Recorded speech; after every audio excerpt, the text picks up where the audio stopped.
네, SK 하이닉스가 미국 인디애나주에 첨단 반도체 패키징 공장을 설립합니다. 특히 저희 취재 결과 인디애나주 현지에 있는 퍼듀 대학교와 반도체 인재 양성을 위한 파트너십을 체결하는 것으로 확인이 됐습니다.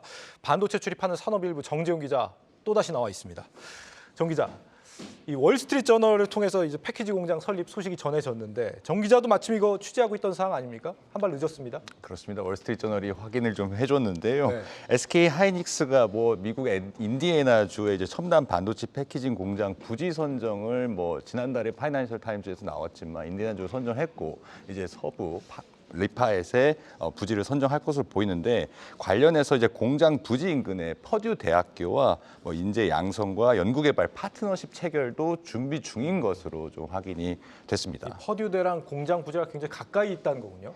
맞습니다. 이제 인디애나주 웨스트 라피에트에 위치한 퍼듀대는 미국 내 이제 상위권 공대를 보유하고 있습니다. 보니까 순위가 5손가락 안에 들 때도 있고 10위권 안에도 들어갈 때도 있는데 자국 내에서 현재 최대 종합 반도체 학위 프로그램을 운영 중인데 매년 이제 1,000명 이상의 전문 반도체 엔지니어들을 배출하겠다는 목표를 삼고 있습니다.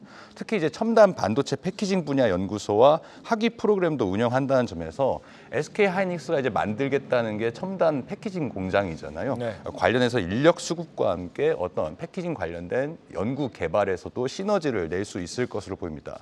앞서 이제 월스트리트 저널이 SK 하이닉스가 인디애나주 웨스트 라피엣에 약 40억 달러, 우리 돈으로 한 5조 3천억 정도를 투자해서 2028년 가동을 목표로 첨단 반도체 패키징 공장을 세운다고 이제 보도를 했는데 네. 현재 시장 주도권을 잡고 있는 HBM에 대한 패키징 특화 시설이 미국 내에 이제 처음으로 만들어지게 되는 것입니다.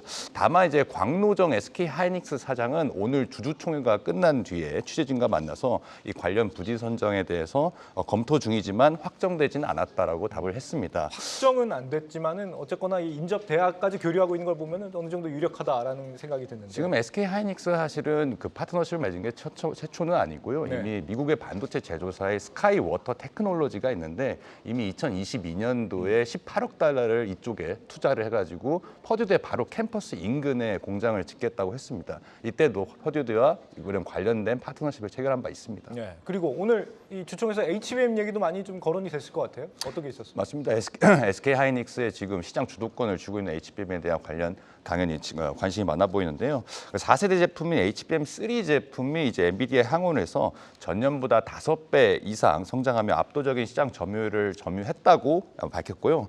또 이제 TSB 실리콘 관통 전극 기술과 이건 이제 디램을 쌓는 기술이죠. 그리고 MR머프 이제 이거는 패키징 포장하는 기술인데 이쪽에서 이제 기술 경쟁력 우위를 통해서 계속해서 시장 주도권을 가져가겠다고 좀 설명을 했습니다.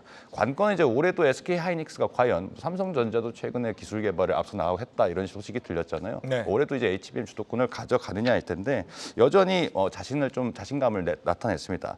AI 서비스에 대한 수요가 대폭 확대될 것이라면서 이달부터 엔비디아의 이제 5세대 제품이죠. HBM3E를 공급하고 있다고 전했습니다. 곽 사장은 내년에도 HBM 수요가 타이트할 것이라며 확고한 기술 경쟁력을 바탕으로 인공지능 시대를 선도하겠다고 밝혔습니다. 네. 덕분에 오늘 SK 하이닉스 주가는 사상 최고치 경신하고 있습니다만 결국에는 실적이 제일 중요한 거 아니겠습니까? 어떻게 좀 예상이 되고 있어요? 우리 메모리 반도체 업계에서 SK 하이닉스가 지난해 4분기에 이제 흑자 전환을 했잖아요. 삼성전자 하지 못했는데 네. 올해 1분기에도 이런 기세는 계속 이어질 것으로 보입니다. SK 하이닉스가 삼성전자보다 먼저 앞서서 이제 조단위 영업이익에 복귀를 하는 건데요. 시장에서는 올해 1분기 SK 하이닉스가 한 1조 원대 영업이익을 기록할 것으로 보입니다. 전년 대비해서는 흑자 전환하는 것이고요. 지난해 4분기에서 이미 적자에서 탈출을 했는데 메모리 업황 개선과 함께 HBM에 대한 수요가 꾸준히 증가하면서 지난해는 한 10%대였다면 이제 디램 내 HBM 매출 비중이 올해는 20% 이상으로 좀 오르게 되거든요. 이런 쪽에서 좀 더 도움을 받을 수 있다는 그런 설명입니다. 앞서 이제 메모리 반도체 실적의 바로미터라고 여겨지는 마이크론 실적이 공개가 됐었는데 적자 예상을 깨고 흑자 전환에 성공했습니다. 그만큼 이제 메모리 반도체 전체 업황이 개선 속도가 좀 붙었다는 얘기거든요. 이에 따라서 삼성전자의 반도체 부분이 1분기에도 적자나 흑자나 지금 예상이 좀 엇갈리고 있는데 메모리 반도체 부분의 1분기 흑자 예상도 충분히 가능한 그런 시나리오를 쓸 수 있습니다. 다만 이제 삼성전자의 볼륨, 그러니까 기존 레거시 제품에서 볼륨이 훨씬 크기 때문에 올해 하반기로 갈수록 삼성전자의 영업이익이 SK 하이닉스를 추월할 가능성은 현재로서는 높습니다. 네. 취재 현장 산업일보 정재훈 기자와 알아봤습니다. 계속해서 다양한 경제 이슈를 알고 싶다면 구독과 좋아요, 알림 설정 부탁드립니다. AI 캐스터 권미정이었습니다.